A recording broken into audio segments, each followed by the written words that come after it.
സംഭവ സ്ഥലത്ത് ഉണ്ടായിരുന്നവരെല്ലാം കഷ്ടകാലം തുടങ്ങി. എന്താ കാര്യം? എല്ലാവരും ദൃക്സാക്ഷികളല്ലേ, കോടതി കയറി ഇറങ്ങേണ്ടി വരും. അപ്പോ നമുക്കും കോടതി പോകേണ്ടി വരില്ലേ? എന്തിന്? നമ്മൾ ദൃക്സാക്ഷികളല്ലേ. വെറുതെ ഓരോ പുലിവാൽ ഉണ്ടാക്കി വെച്ചാലുണ്ടല്ലോ. നമ്മൾ ഇന്ന് ഈ ടൗണിൽ ഇല്ലായിരുന്നു, മനസ്സിലായോ? അല്ല വില്യം, ഇനി പോലീസ് പട്ടികൾ വന്ന് മണം പിടിച്ച് നമ്മളെ ഒന്ന് പിടിച്ചാലോ? ഒരുമാതിരി ചൊറിഞ്ഞു വരുന്ന വർത്താനം പറയാതെ മിണ്ടായിരിക്കും അവിടെ. അല്ല, ഇങ്ങോട്ടല്ലേ പോണ്ടത്? അല്ല, നമ്മൾ വീഡിയോ ഷോപ്പിലേക്കാ പോകുന്നത്. എന്താ കാര്യം? കാര്യമുണ്ട്.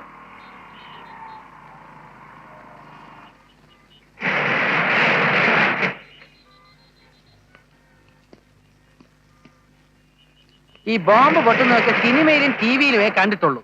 ആദ്യമായിട്ടാ നേരിട്ട് കാണുന്നത്. നീ എന്ത് ചെയ്യാൻ പോവാ? കുറച്ച് നേരമെങ്കിലും ഒന്ന് ചൊറിയാതെ മിണ്ടായിരിക്കും. ടൈം ബോംബ് ആയിരുന്നെന്നാ തോന്നുന്നത്. ടൈം ബോംബൊന്നുമല്ല, റിമോട്ട് കൺട്രോൾ ബോംബാ. എവിടെ മാറിയെന്ന് വേണമെങ്കിലും ഓപ്പറേറ്റ് ചെയ്യാം. അതാണ് അതിന്റെ പ്രത്യേകത. റിമോട്ട് ആണെന്ന് നിനക്കെങ്ങനെ അറിയാം? ഞാനൊരു രഹസ്യം പറയട്ടെ. ആ റിമോട്ട് കൺട്രോൾ ഓപ്പറേറ്റ് ചെയ്ത ആളെ ഞാൻ എന്റെ വീഡിയോ ക്യാമറയിലൂടെ കണ്ടു.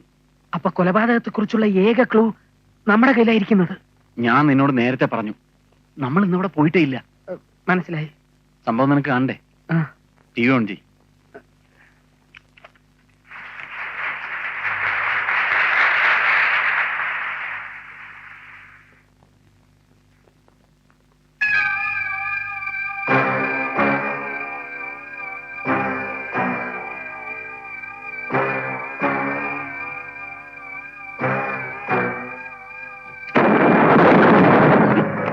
ഈ കാസറ്റ് നമ്മുടെ കൈ വെച്ചേക്കണ്ട. എന്ത് ചെയ്യാൻ പോവാ? എടുത്ത് കത്തിക്കളയാൻ പോകുന്നു. വല്ല തീവ്രവാദികളുടെ വെറുപ്പ് സമ്പാദിച്ചു വെച്ചാൽ നമ്മുടെ ജീവിതം തൊലഞ്ഞു. എന്തിനാ ഈ ഫംഗ്ഷൻ ഏക്കാൻ പോയത്? ഞാൻ അറിഞ്ഞ അവിടെ ബോംബ് പൊട്ടുന്നു. അതൊക്കെ ഊഹിക്കാനുള്ള ബുദ്ധി വേണം.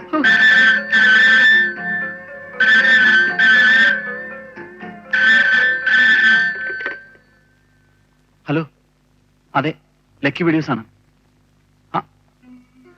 അതെ സാർ, ഞങ്ങളാണ് വില്യംസും രാജുവും. എത്തിക്കാം സാർ, ഉടനെ എത്തിക്കാം.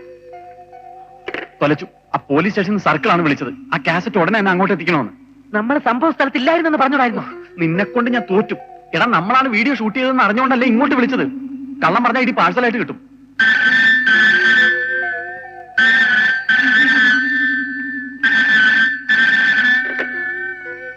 ഹലോ, രാജു. ഞാൻ എന്റെ പാർട്ട്ണറോട് പറഞ്ഞു നോക്കാം. വേണ്ട വേണ്ട, ഞാൻ ശരിയാക്കാം. ഇങ്ങോട്ടുണ്ട്. ഹലോ ഹലോ ഹലോ, ആരാ? ഏതോ ഒരു ജാക്സൺ. ഈ കാസറ്റ് അയാൾക്ക് വേണമെന്ന്. കാസറ്റ് പോലീസിനെ എങ്ങനെ ഏൽപ്പിച്ച അയാൾ നമ്മളെ കൊന്നുകളയൊന്ന്. അതിന് കാസറ്റ് നമ്മുടെ കയ്യിലുണ്ടെന്ന് അയാൾ എങ്ങനെ അറിഞ്ഞു? നമ്മളെ കുറിച്ചുള്ള എല്ലാ ഡീറ്റെയിൽസും അയാൾക്ക് അറിയാം. ഇതിപ്പോ കാസറ്റ് പോലീസിനെ ഏൽപ്പിച്ചില്ലെങ്കിൽ തീവ്രവാദി സംഘത്തിൽപ്പെട്ടവരാണെന്ന് പറഞ്ഞ് പോലീസ് നമ്മളെ ഇടിക്കും. ഇനിയിപ്പോ പോലീസിനെ ഏൽപ്പിച്ച തീവ്രവാദികൾ നമ്മളെ ഇടിക്കും. രണ്ടായാലും ഇടി കൊണ്ടേ പറ്റും. നമുക്ക് കാസറ്റ് പോലീസിനെ ഏൽപ്പിച്ചിട്ട് അവരുടെ പ്രൊട്ടക്ഷൻ ആവശ്യപ്പെടാം. പ്രൊട്ടക്ഷൻ? മുഖ്യമന്ത്രിയെ പോലും രക്ഷിക്കാൻ കഴിയാത്തവരാ നമ്മളെ രക്ഷിക്കാൻ പോണേ. തൽക്കാലം ഞാൻ പറയുന്നത് നീ അനുസരിച്ചാ മതി.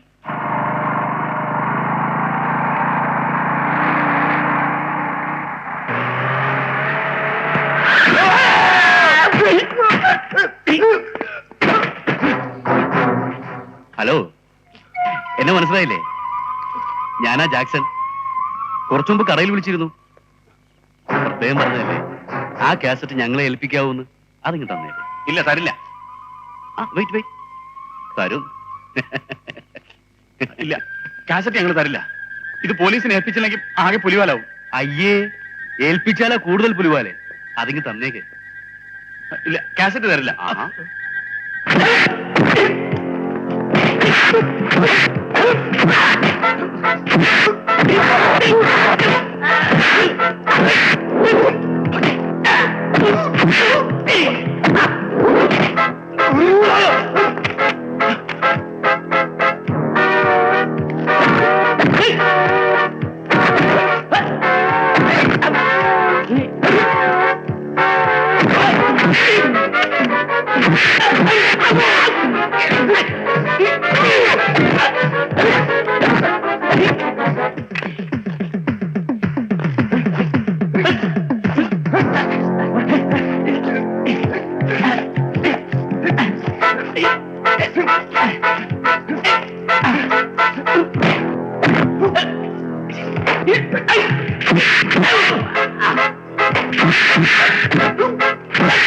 Hey!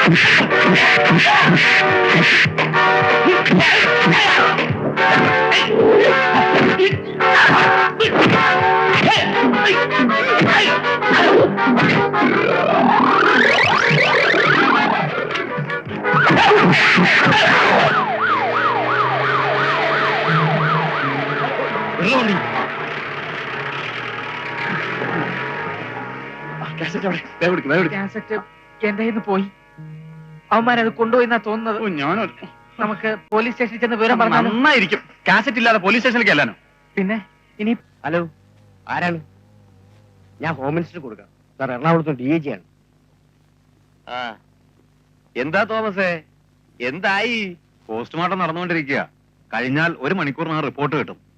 ബോഡി ഇവിടെ ടൗൺ ഹാളിൽ പൊതുദർശനത്തിന് വെക്കണമെന്നൊരു അഭിപ്രായം എല്ലാരും പറയുന്നുണ്ട് സാർ. ഏയ്, അതൊന്നും വേണ്ട. പോസ്റ്റ്മോർട്ടം കഴിഞ്ഞാൽ ഉടനെ ബോഡി ഇവിടെ എത്തിക്കാനുള്ള ഏർപ്പാട് ചെയ്തേക്ക്. എന്താ? പാർട്ടി ഓഫീസിൽ ഞാൻ വിളിച്ച് പറഞ്ഞേക്കാം. ആരെങ്കിലും കസ്റ്റഡി എടുത്തോ? പിന്നെ പോസ്റ്റ്മോർട്ടം കഴിയുമ്പോ വിളിക്കണം. ശരി സർ. ധനകാര്യമന്ത്രി വരുന്നുണ്ട്. വരുന്നുണ്ട്.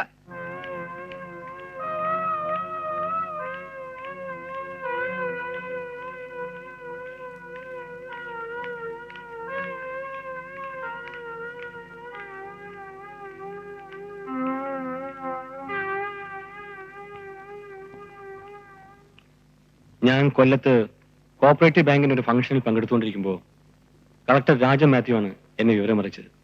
ഉടനെ പ്രോഗ്രാം ക്യാൻസൽ ചെയ്ത് ഇങ്ങോട്ട് പോകുന്നു. CM-നോടൊപ്പം ഞാനും അറ്റൻഡ് ചെയ്യേണ്ട ഫംഗ്ഷൻ ആയിരുന്നു. പെട്ടെന്നൊരു തലവേദന തോന്നിയത് കൊണ്ട് പോയില്ല. ഹോ, സാറിനെ കാണാൻ പത്രക്കാർ വന്നിട്ടുണ്ട്.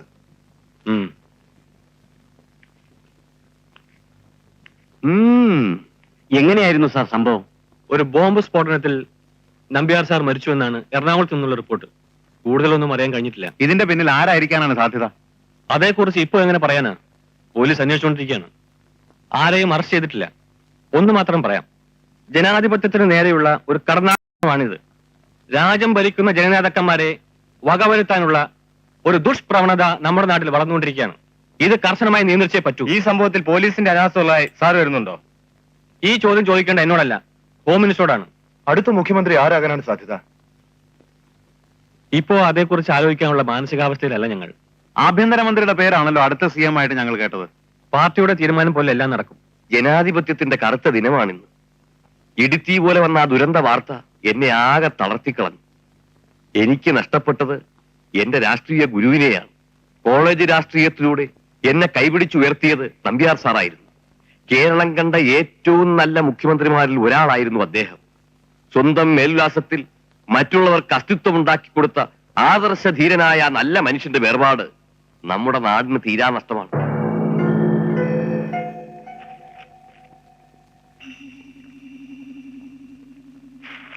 കാസറ്റ് നിങ്ങളുടെ കയ്യിൽ നിന്ന് നഷ്ടപ്പെട്ട സ്ഥിതിക്ക് ഇനി പുറത്തിറങ്ങിയ അപകടമാണ്. നമുക്ക് നേരെ പോലീസ് സ്റ്റേഷനിൽ ചെന്ന് ഉണ്ടായെന്താണെന്ന് തുറന്നു പറഞ്ഞാലോ? അതെ, ഉള്ള സത്യം തുറന്നു പറയുന്നതാണ് നല്ലത്. ചിലപ്പോ തെളിവുണ്ടാക്കി കൊടുക്കുന്നതിന് പോലീസ് നമുക്ക് പാരിതോഷികം വരെ തരും. തരും. അവര് തന്നെ എല്ലൊടിക്കും. നിങ്ങളുടെ കയ്യിൽ നിന്ന് കാസറ്റ് നഷ്ടപ്പെട്ടെന്ന് പറഞ്ഞാൽ പോലീസുകാർ വിശ്വസിക്കുമോ? വിശ്വസിക്കാതെ പിന്നെ എന്ത് ചെയ്യും? കാസറ്റ് ഇല്ല എന്നുള്ള സത്യമല്ലേ? സത്യത്തിന് ഈ രാജ്യത്ത് ഒരു വിലയില്ലേ ഉസ്താദ്? എടാ, വിവരക്കേട് പറയല്ലേ. ആരാ മരിച്ചിരിക്കുന്നത്? മുഖ്യമന്ത്രിയാ. പോലീസ് നാട് മുഴുവൻ ഓടി നടക്കുക. നിങ്ങൾ ഇപ്പൊ പുറത്തിറങ്ങിയ അകത്ത് പോയത് തന്നെ. ജാമ്യം പോലും കിട്ടില്ല. അല്ല, അപ്പൊ എത്ര കാലം ഇതിന്റെ അകത്ത് ഇങ്ങനെ ഒളിച്ചു കഴിയാമെന്ന? ബോംബ് വെച്ചവരെ പിടിക്കുന്നത് വരെ. അപ്പോ ജീവിതകാലം മുഴുവൻ നമുക്ക് ഇവിടെ ഇങ്ങനെ കഴിയാം. ഒന്നും മിണ്ടാതെ. ഇവിടെ വേടാ സാർ. ഈ വീഡിയോ ഷോപ്പ് തുറക്കാറില്ലേ? ഇല്ല സാർ. അമ്മാരെവിടെയാ താമസിക്കുന്നത്? അറിയില്ല. അമ്മാരെ ഇവിടെ വണ്ടി.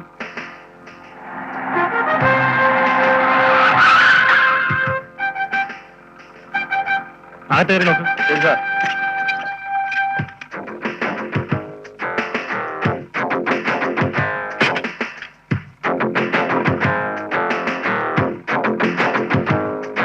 ആരുമില്ലേ? സാർ. വരും.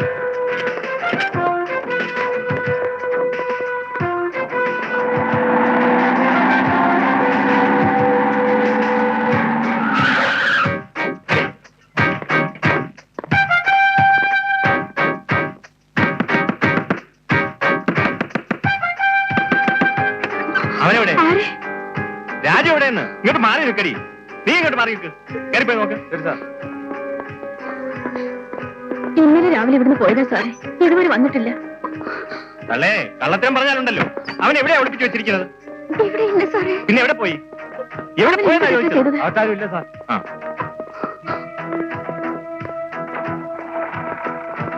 അവൻ എവിടെ പോയാലും ഞങ്ങളുടെ കയ്യിൽ നിന്ന് രക്ഷപ്പെടാൻ പോകുന്നില്ല, ഓർമ്മയിരിക്കട്ടെ.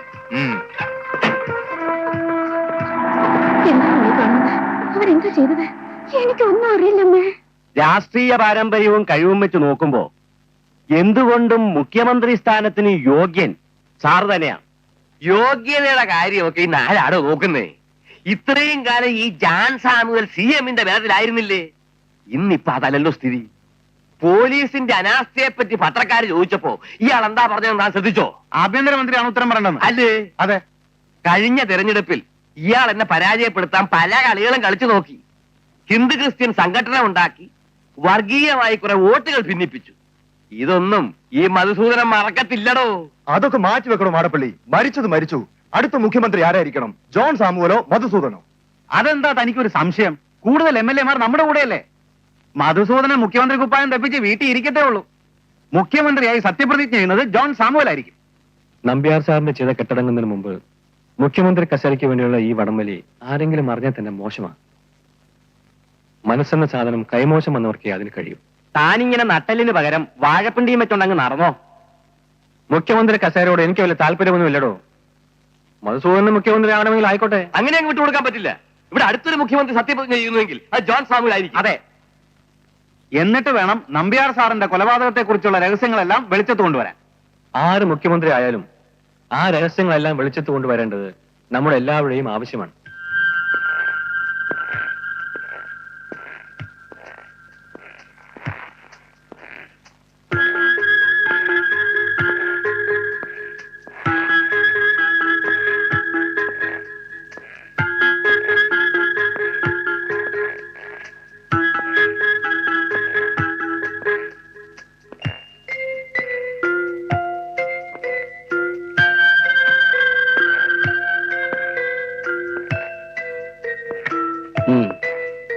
ആ വീഡിയോ കസറ്റോടെ കൊണ്ടുവരാമെന്ന് പറഞ്ഞിട്ട് ഇതുവരെ എത്തിച്ചിട്ടില്ല സാർ.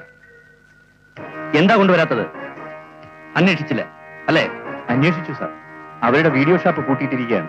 വീട്ടിലും അവർ ചെന്നിട്ടില്ല. അപ്പോ എന്റെ ഊഹം ശരിയായി.